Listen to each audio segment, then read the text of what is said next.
Welcome, Afrofusion viewers. I am here in Washington, D.C. with the man behind the African Oscars, Victor Olatoye. How are you today? Fine, fine. Thank you for having me here. Well, thank you for taking your time to speak with us. Sure. How did NAFCA or African Oscars start? Well, it actually started with the Nollywood and African Film Critics. Okay. And that's a movie review organization in North Carolina, Raleigh, North Carolina. We started about 5-6 years ago to review African films. We started with Nigeria, then we added Ghanaian, then it became all African films. And then after we had about 400 films in our database, then we thought that the time was right to start the NAFCA or the African Oscars. Okay. And we did that in 2011 in North Carolina. In many cases, when you think film, African films, a lot of people make it synonymous with the Nollywood industry. How do you distinguish African films versus Nollywood? Are they one and the same or are they different? Each film is different.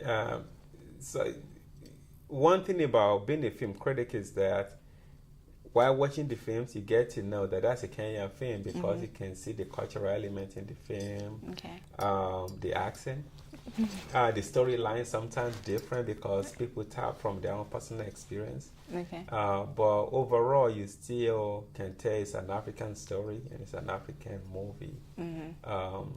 So the differences are there, but they're really minor. Okay. Yeah, we have films from South Africa, from Cameroon, from Nigeria, from Ghana, Liberia, and from the U.S., by Africans, England, all over. Yeah. So you as a film critic, what inspired you to build NAFCA into what it is today, the African Oscars? Well, number one, there's an award in Nigeria called AMA. Okay. And it's a good award. But for other non-Africans to really know about our culture and our films, you have to bring this to their backyard. Right. You can't just have an award anywhere in Africa and expect people to come from the US and Europe and be part. Yeah, there'll be few people that might be curious enough to want to be part of that.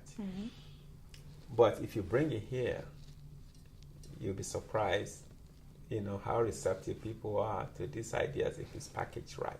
Right. And that's the reason why we're here. Of course, we live here, so it's kind of convenient, but at the same time, we know we can help our people back home if this thing really gets big. Right. And the funds start coming in, then we can do better things back home and then we can bring more people into this. In 5 years in the making, who should we expect to see at this event? Well, we're going to have over 200 actors and filmmakers at this event. Just to name a few, we're going to have Mona Lisa Chinda, we're going to have Jackie Appiah, we're going to have Yemi Black, all the big names are going to be out. And then we're also going to have some Hollywood stars, like K.D. Obert and Benz Antoine, among others, and some dignitaries, some diplomats will be at this event. This is going to be a great event, and it's going to make Africa proud because we've worked hard to make this happen. Yeah, and I know you've sold already a lot of tickets, but I do understand that you will be reserving some tickets for people who come up to the door. Yes. So you can still get them through the door. Yes. Where else can you get them mostly right tomorrow, now? People can buy tickets from 1 p.m. to 8 p.m. At Holiday Inn in Georgetown. Okay. And there will be a ticket counter there, and people can go there and buy their tickets. Okay. Other than that, they can come to Warner Theater. Please come early. Okay. To avoid long lines, and so you can enjoy the red carpet and the whole thing. Okay. And tickets will be available at the door too.